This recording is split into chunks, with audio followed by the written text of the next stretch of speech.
अगर आप कोई भी बुक पढ़ोगे या कोई वीडियो देखोगे यूट्यूब पर या कहीं पर भी, किसी की बातें सुनोगे, अपने घर में भी अपने पेरेंट्स की बातें सुनोगे, तो सक्सेस के बारे में हर कोई बात करता है कि वो सक्सेसफुल हो गया, वो हो गया, तुम हो जाओगे, नेगेटिव मत सोचो, फेलियर के बारे में मत सोचो। तो everybody is talking only about success and completely neglecting the other part which is much bigger than the probability of success, that is failure. यानी कोई भी इंसान अगर कुछ नया ट्राई करने की कोशिश करेगा या किसी भी कॉम्पिटिटिव फील्ड में जाएगा, वहां पे सक्सेस के चांसेस ज्यादा है या फेलियर के? अभी आपने बोला कि फेल होने की पॉसिबिलिटी ज्यादा है, तो एक्चुअल में जो आप कर रहे हो वो कर रहे हो सक्सेसफुल होने के लिए, लेकिन होगा क्या रियलिटी में? फेलियर। जैसे एक लॉटरी की टिकट आप खरीद रहे हो कि आपकी लॉटरी लगेगी, लेकिन एक्चुअल में क्या होने वाला है? नहीं लगेगी, शायद लग जाए, तो शायद सक्सेस मिल जाए, एक्चुअल में मिलने के चांसेस बहुत कम है। इस तरह से अगर हम पहले समझ पाए किसी भी काम को करने से पहले कि इसकी वजह से जो एक्चुअल में होने वाला है, बेस्ड अपॉन पॉसिबिलिटी, प्रोबेबिलिटी, वो क्या है और उसको मैनेज कैसे करना है, and is it going to be a good failure और अ बैड फेलियर, तो इसको कहेंगे smart way of working in life. यानी क्या, आपने बेस्ट के सिनेरियो को भी देख लिया और वर्स्ट के सिनेरियो को भी देख लिया और दोनों की प्लानिंग कर ली और फिर आप एक्ट कर रहे हो, अब क्या दिक्कत है? बट आपने बेस्ट के सिनेरियो को तो देख लिया, वर्स्ट केस के बारे में आप सोच ही नहीं रहे हो, उसकी कोई प्लानिंग ही नहीं है, जबकि उसकी होने की पॉसिबिलिटी बहुत ज्यादा है, तो फंसोगे। तो अब सवाल ये उठता है कि कैसे हम ये समझे कि जो हम काम कर रहे हैं इसकी वजह से जो फेलियर होने वाला है वो अच्छा होगा या बुरा होगा, कैसे इस फर्क को करें? लगाओ दिमाग। टू अंडरस्टैंड कि आपका जो फेलियर है वो गुड है या बैड है, you have to first understand yourself. You have to give your time to yourself to understand कि वेयर यू लैक्स, कि आपको फेलियर हो सकता है। If you understand that where you lacks ना, देन अगर फेलियर होगा you will work on it and again then you make a different plan for yourself. अभी आपने कहा कि अगर फेलियर हो गया तो, इसका उल्टा कर दो, अगर सक्सेस हो गया तो। आप देख रहे हो हमारी थिंकिंग में फ्लॉ क्या है? अभी भी मेरे इतना बोलने के बाद भी हम इस बात को एक्सेप्ट करने को तैयार नहीं है कि जो हम काम कर रहे हैं उसमें फेल होने के चांसेस बहुत ज्यादा हैं, सक्सेसफुल होने के बहुत कम है। तो हमें बोलना क्या चाहिए लाइफ में कि अगर ये एक्सपेरिमेंट सक्सेसफुल हो गया तो, फेल हो गया तो नहीं, क्योंकि 99% चांस है ये फेल ही होगा। ये बहुत सटल पॉइंट है अगर इसको आप देख पा रहे हो तो, कि जो भी आप करने वाले हो जहाँ पे कि बहुत कंपटीशन है, यानी कि और भी लोग हैं जो आपसे बेटर हैं या आपके टक्कर के हैं, एक तरह की रेस है जहाँ पर आप भाग रहे हो और आपसे तेज भागने वाले भी हैं, तो ऐसी रेस में जहाँ पे लाखों लोग भाग रहे हैं, आपके जीतने की पॉसिबिलिटी बहुत कम है, हारने की बहुत ज्यादा है। ऐसे ही अगर कोई ऐसा काम आप कर रहे हो अपने बेस पर, वो चाहे कुछ भी हो, चाहे वो यूट्यूब पर आप एक चैनल बना करके अपना कुछ करने की कोशिश कर रहे हो क्योंकि लाखों लोग कोशिश कर रहे हैं, या फिर अपना कोई बिजनेस करने की कोशिश कर रहे हो, कुछ भी कर रहे हो, हर जगह पर सक्सेसफुल होने की पॉसिबिलिटी बहुत कम है, फेल होने की बहुत ज्यादा है। तो हम ये क्यों नहीं बोलते कि अगर मैं सक्सेस हो गया तो, नहीं तो फेलियर, जिसके बाद में मुझे ये करना है। ये एग्जैक्ट उसका अपोजिट है जैसे हम एक्ट करते हैं या जिस तरह की बातें हमारे आसपास में होती है, या जो और सो कॉल्ड मोटिवेशनल स्पीकर्स हैं वो जिस तरीके से बात करते हैं, तू कर सकता है, तू ये, तू वो, ठीक है, वो सब अपनी जगह पर सही है एक लेवल पर। जब आप पूरी तरह से टूट चुके हो, फेलियर हो गया है, हिम्मत हार रहे हो, उस वक्त आपको उठाने के लिए उस सब की जरूरत है। यानी कि मोटिवेशन फेलियर से पहले हेल्प नहीं करता है, फेलियर के बाद हेल्प करता है। देखो लाइफ में ना हर चीज जरूरी है, बट हम क्या गलती करते हैं, हम कोशिश ये करते हैं कि लाइफ में एक चीज को हर जगह फिट कर दें। ऐसा नहीं होता है। पहले कुल्ली कामली आराम से बैठ करके बिना किसी एक्साइटमेंट के समझना होता है कि मुझे क्या करना है क्या नहीं करना है, यानी एक डिसीजन लेना है। वहां पे किसी मोटिवेशन की कोई जरूरत नहीं है, बल्कि अगर कोई आपको बहुत मोटिवेट कर रहा है तो पक्का है कि उसका कोई मोटिव है उसके पीछे, जिसमें आपका कोई बेनिफिट नहीं है, उसका है। तो वहां पे मोटिवेट नहीं होना समझदारी है, हर जगह मोटिवेट होना समझदारी नहीं है। तो आप ध्यान से समझो मैं क्या कह रहा हूं कि अगर अपनी थिंकिंग में आप एक फ्लॉ को देखोगे, यहाँ पे अभी जैसे इन्होंने जो कहा, मैं उसी बात को थोड़ा सा आगे एक्सटेंड करता हूं कि अगर फेल हो गए तो, इसको उल्टा होना चाहिए। जैसे एक साइंटिस्ट बोलता है कि अगर मेरा ये एक्सपेरिमेंट सक्सेसफुल हो गया तो, क्योंकि उसको पता है कि 1000 बार तो फेल होना ही है, तो फेलियर के लिए तैयार है।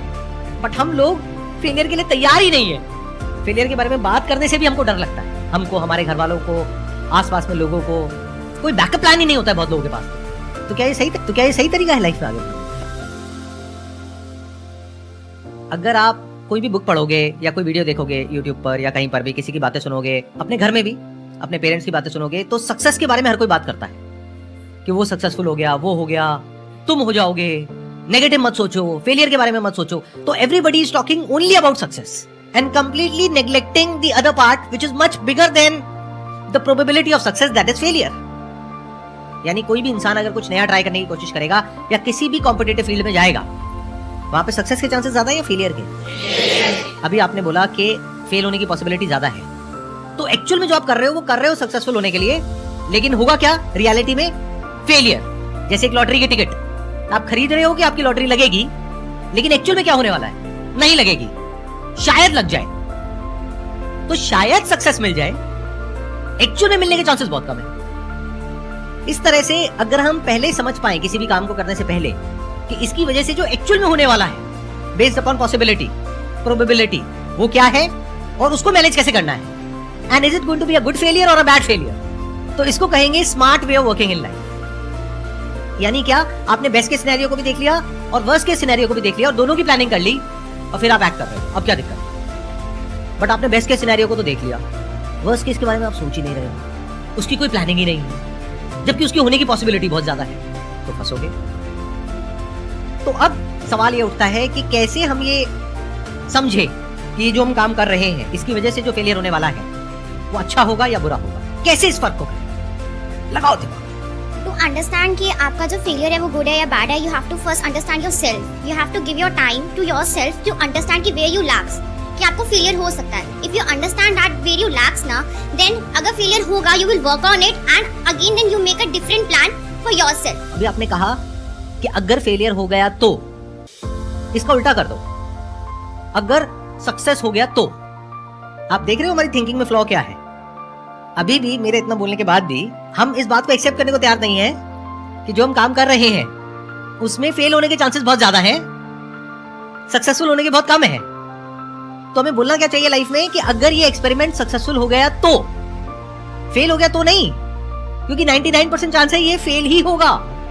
ये बहुत सटल पॉइंट है अगर इसको आप देख पा रहे हो तो, कि जो भी आप करने वाले हो जहां पे कि बहुत कंपटीशन है, यानी कि और भी लोग हैं जो आपसे बेटर हैं या आपके टक्कर के हैं, एक तरह की रेस है जहां पर आप भाग रहे हो और आपसे तेज भागने वाले भी हैं, तो ऐसी रेस में जहां पे लाखों लोग भाग रहे हैं आपके जीतने की पॉसिबिलिटी बहुत कम है, हारने की बहुत ज्यादा है। ऐसे ही अगर कोई ऐसा काम आप कर रहे हो अपने बेस पर, वो चाहे कुछ भी हो, चाहे वो YouTube पर आप एक चैनल बना करके अपना कुछ करने की कोशिश कर रहे हो क्योंकि लाखों लोग कोशिश कर रहे हैं, या फिर अपना कोई बिजनेस करने की कोशिश कर रहे हो, कुछ भी कर रहे हो, हर जगह पर सक्सेसफुल होने की पॉसिबिलिटी बहुत कम है, फेल होने की बहुत ज्यादा है। तो हम ये क्यों नहीं बोलते कि अगर मैं सक्सेस हो गया तो, नहीं तो फेलियर, जिसके बाद में मुझे ये करना है। ये एग्जैक्ट उसका अपोजिट है जैसे हम एक्ट करते हैं, या जिस तरह की बातें हमारे आसपास में होती हैं, या जो और सो कॉल्ड मोटिवेशनल स्पीकर्स हैं वो जिस तरीके से बात करते हैं, तू कर सकता है, तू ये, तू वो, ठीक है, वो सब अपनी जगह पर सही है एक लेवल पर। जब आप पूरी तरह से टूट चुके हो, फेलियर हो गया है, हिम्मत हार रहे हो, उस वक्त आपको उठाने के लिए उस सब की जरूरत है। यानी कि मोटिवेशन फेलियर से पहले हेल्प नहीं करता है, फेलियर के बाद हेल्प करता है। देखो लाइफ में ना हर चीज जरूरी है, बट हम क्या गलती करते हैं, हम कोशिश ये करते हैं कि लाइफ में एक चीज को हर जगह फिट कर दें। ऐसा नहीं होता है।